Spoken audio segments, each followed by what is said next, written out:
Hello friends, welcome back to my channel. আশা করি সবাই ভালো আছো, আমিও খুব ভালো আছি। আচ্ছা, আজকে টিনার ব্লগটা টিনা তার নতুন ফ্ল্যাট থেকে শুরু করলো এবং অবশ্য কিচেন থেকে শুরু করলো। আমরা বলি না যে কিচেন হলো যে কোনো জায়গার একটা শুভ স্থান, যেখান থেকে জীবন শুরু হয়, যেখান থেকে মানে কি বলবো, বিয়ের পরেও জীবনের নতুন শুরুয়াত হয়, সবই ওখান থেকেই শুরু হয়, তাই না? সেরকমই নতুন সকাল, নতুন ফ্ল্যাট, নতুন কিচেন, সেখানেই নতুন ব্লগ। এবার আমরা হয়তো এই ফ্ল্যাটেই সবসময় ম্যাক্সিমাম সময় ব্লগ দেখতে পাবো। তারপর যেখানে যাবে, বাবার বাড়ি যাক, এদিক ওদিক যাক, তখন তো সেই ব্লগগুলো আমরা পাই। কিন্তু আসল জায়গাটা এটাই হলো। এবার এখান থেকে আমরা সুন্দর সুন্দর ব্লগ দেখতে পাবো, তাই না? বিশেষ করে ঘর ডেকোরেশন, এটা তো একটা বিশাল জিনিস। আমার তো মানে উন্মুখ হয়ে থাকি কখন কিভাবে ঘরটা সাজাতে শুরু করলো। কারণ এখানে তো চোরানোর ব্যাপার নেই যে কোনো কিছু কিনলাম অথচ দেখাবো না, এই ব্যাপারটা নেই। যাই হোক, কেউ খেয়াল করেছো কি করনি আমার জানা নেই। দিনের শুরুতে যখন টিনা ব্লগটা শুরু করেছিল, ওর রান্নাঘরে ফ্রিজের পজিশনটা কিন্তু চেঞ্জ হয়ে গেছে। বলেছিল যে ফ্রন্ট পজিশনটা ডাইনিং স্পেসের ওখানে রাখবে। আপাতত এখনও খাবার টেবিল নেই, ভবিষ্যতে নিশ্চয়ই কিনবে। মান্থলি ইনকাম পেলে আস্তে ধীরে করবে, এটা তো প্রথমেই বলে দিয়েছিল।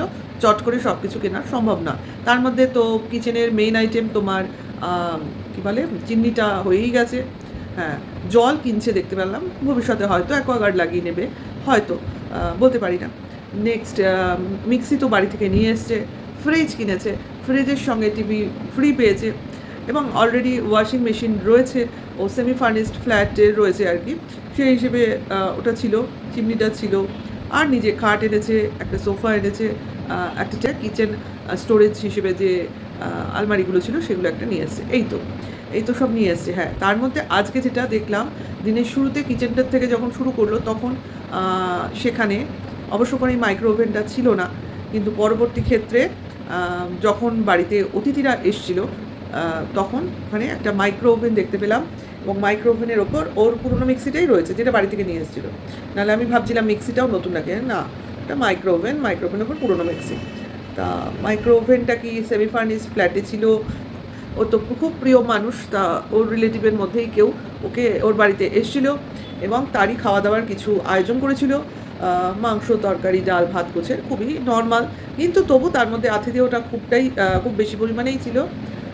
মা, বৌদি, ভাই ও মিলে আতিথেয়তা করছিল, অ্যারেঞ্জমেন্ট করছিল, সকাল থেকে ফ্ল্যাট পরিষ্কার করছিল, যতটুক সাজানো যায় ততটুক আপ্রাণ সাজাবার চেষ্টা করছিল, এবং সর্বোপরি রান্নাবান্না করে নিজেরা তৈরি হচ্ছিল অতিথির আপ্যায়ন করার জন্য। এবং অবশ্য করে, কারণ সে তার খুব নিজের লোক। হ্যাঁ, অবশ্যই কোনো ভিউয়ার্স নয়, এটা পরিষ্কার জেনে রাখো। ভিউয়ার্স তো নয়ই, কোনো কন্টেন্ট ক্রিয়েটারও নয়, ঠিক আছে? মানে কন্টেন্ট ক্রিয়েটার বলতে আমি কন্ট্রোভার্সি ক্রিয়েটারদের কথা বলছি না, কেউ না। এটা এমনই কেউ নিজের লোক, শুভাকাঙ্ক্ষী বলতে পারো। তা সেরকম একজন কেউ এসেছিলেন, যিনি মাথায় আশীর্বাদের হাত রেখেছেন, ওর খুব কাছের লোক, যে কিনা ওর শুভার্থী, ঠিক আছে? আর তারটা সুন্দর থাকছে, করছে।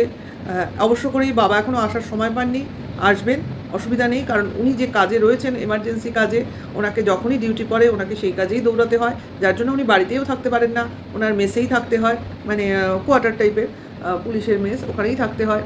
কারণ কাজটাই এমার্জেন্সি, সেখানে কি করবে, না হয়তো বাড়ি থেকেই যাতায়াত করতো, তাই না? যাই হোক, তা বৌদি, মা এবং টিনা তিনজনে মিলেই খুব কাজ ভাগ করে নিয়ে কাজটা করেছে।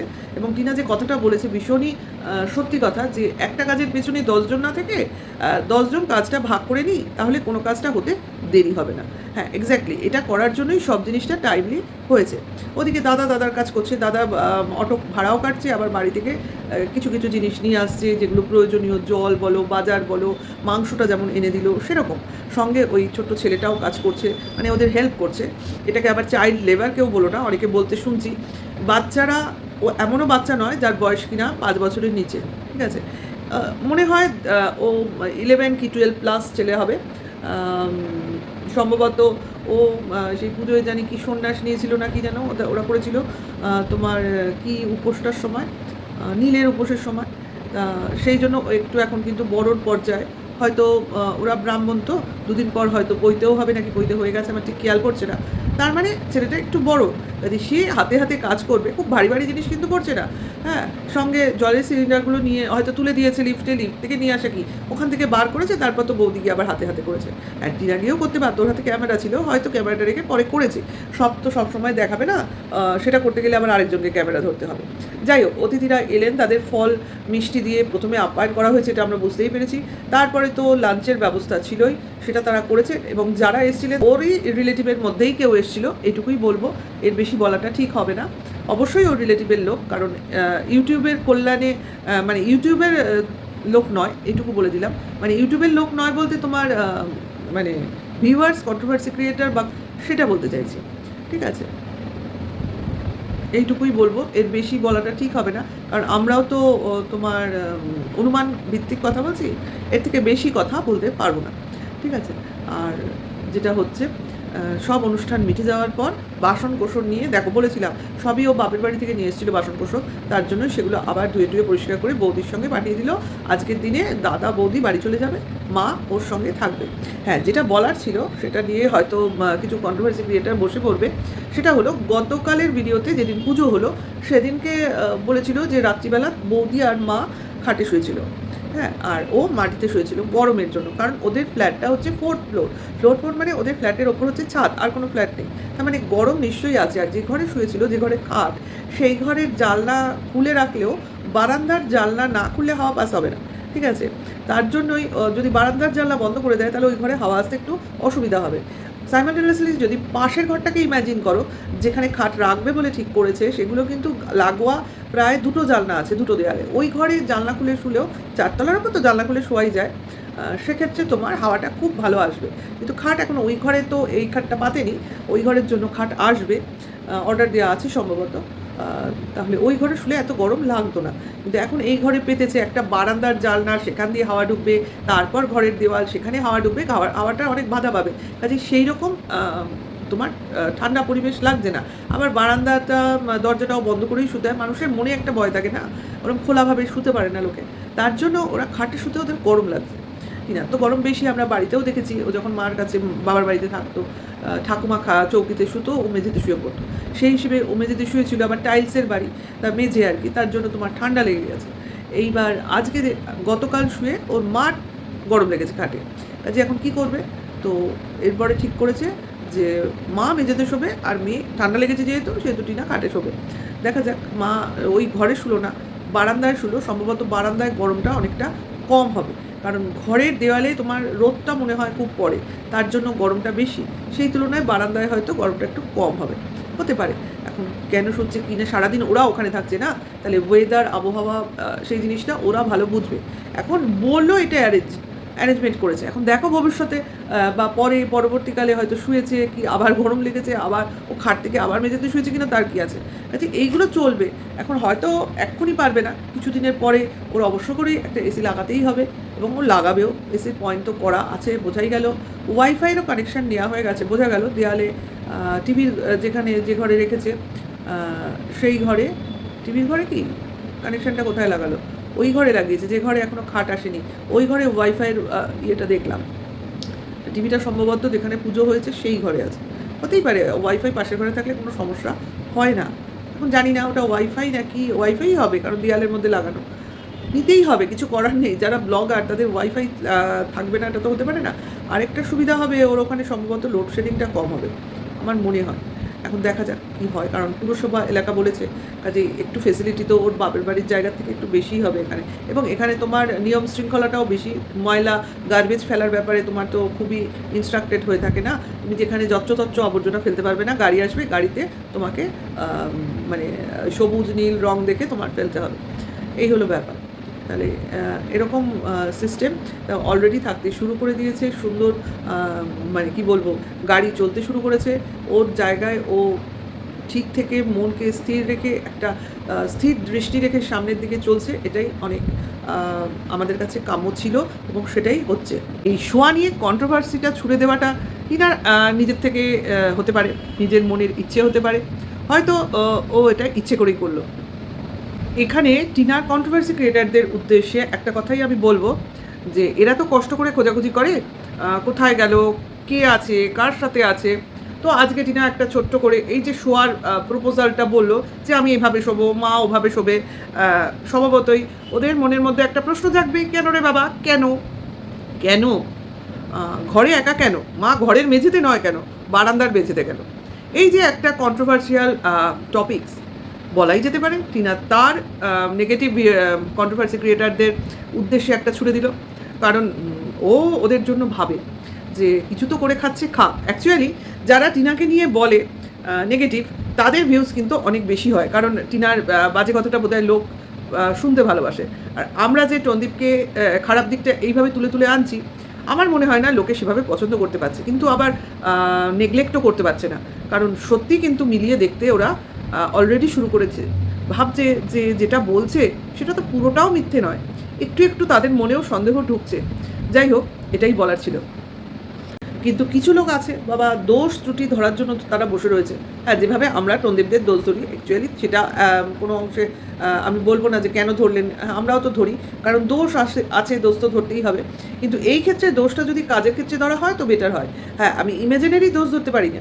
কেউ একজন লোক আসলো বা ফ্ল্যাটের লোক আসলো, ফ্ল্যাটের লোকেদেরও বাচ্চা থাকতে পারে, বাচ্চা এলো, সেখানে বলা হবে না ফোকলার বাড়ির লোক চলে এসেছে, ফোকলার দাদা বৌদি চলে এসেছে, তার বাচ্চা। কেউ দেখেছো ভাই? ইমাজিনারি কল্পনা করে কি হবে? যেটা সত্যি সেটা বলো, বা যেটা দেখোনি সেটা বলো না, বা যেটা কল্পনায় মানে সঙ্গে বাস্তবটা মিলবে না সেই জাতীয় কথা বলো না। এইভাবে ভিউজ আর্নটা কিন্তু বেশি দিন হয় না। যত দেখবে ভিউয়ার্স যে তোমাদের কথার সঙ্গে বাস্তবটা মিলবে না, তখন কিন্তু তোমাদের কিন্তু অবিশ্বাস করতে শুরু করে দেবে। আমরাও বলি, আমরা বলি না যে তা নয়, কিন্তু বলার মধ্যে একটা যুক্তি নিয়ে কথা বলতে হবে, যে আমি এইটা বললাম তার পেছনে এই যুক্তিটা আমার কাজ করছে। তাহলে ফোকলা এসছে যুক্তিটা কি? ওই নারকেল নাড়ু কোথা থেকে এলো? আরে ভাই, আজকাল নারকেল নাড়ু তৈরি করতে হয় না, এরা বলতে বসেছে কখন তৈরি করলো। আরে কিনতেও পাওয়া যায়, প্যাকেট কিনতে পাওয়া যায়। আর ও যে জায়গায় থাকে যথেষ্ট দোকানপাট হাইফাই, দেখেছো নিশ্চয়ই। আজকে তোমার যেসব কেক, বিস্কিট, চিপসের প্যাকেট এগুলো কিনে আনলো, পাশে মোমো দোকান রয়েছে, তাহলে খুব দূরত্বে যেতে হয় না, হাঁটা ডিস্টেন্স। তাহলে বুঝতেই পারছো কতটা আপ টু ডেট জায়গা ওটা। কাজেই নাড়ু তৈরি করাটা আজকালকার দিনে মানে কেনা পাওয়াটা কোনো ব্যাপার না, নিশ্চয়ই সেরকম জায়গা পেয়েছে, কারণ নাড়ু দিতেই হবে এমন কিন্তু কথা নেই, হয়তো দোকানে পেয়েছে নিয়ে এসছে, এই হলো ব্যাপার। দিয়েছে সাজিয়ে, সেটা তার শ্বশুরবাড়ি থেকেই আসতে হবে, তার মানে স্বপ্নে দেখা শাশুড়ির হাত ধরে আসতে হবে। এগুলো কে বলেছে ভাই? এই যে বলো মিথ্যা কথা, ডিভোর্স হয়নি এখনই নাকি বিয়ে হয়ে বলে, ভাই তোমাদের কি দোষ দেবো? যার বউ, যার হাজব্যান্ডের সঙ্গে এখনো ডিভোর্স হয়নি, সেই এখনই বিবাহিতা বলে তার চ্যানেলে বসে চিৎকার করছে। তার কাছে প্রমাণ আছে তো যে তার বউ তাকে ডিভোর্স না দিয়ে বিয়ে করে ফেলেছে? এই প্রমাণগুলো কিন্তু লাগবে। যে ফাঁকা আওয়াজ বলে গেলাম তা বললে হবে না, কিন্তু আমরা কিন্তু যে কথাগুলো বলবো তার সপক্ষে যুক্তি দিয়ে বলবো, এবং সেই যুক্তিগুলো যদি না মেলে তাহলে অবশ্যই নত হয়ে নিজের দোষটা স্বীকার করে নেবো। এই হলো কথা। কারণ যেটা দেখা যাচ্ছে সেটা দেখতে হবে, আর যেটা দেখা যাচ্ছে না বা যেটা নেই সেটাকে নিয়ে টানা হেঁচড়া করে কি হবে? দুদিনের মানে ভিউজ এই দিয়ে কী হয়?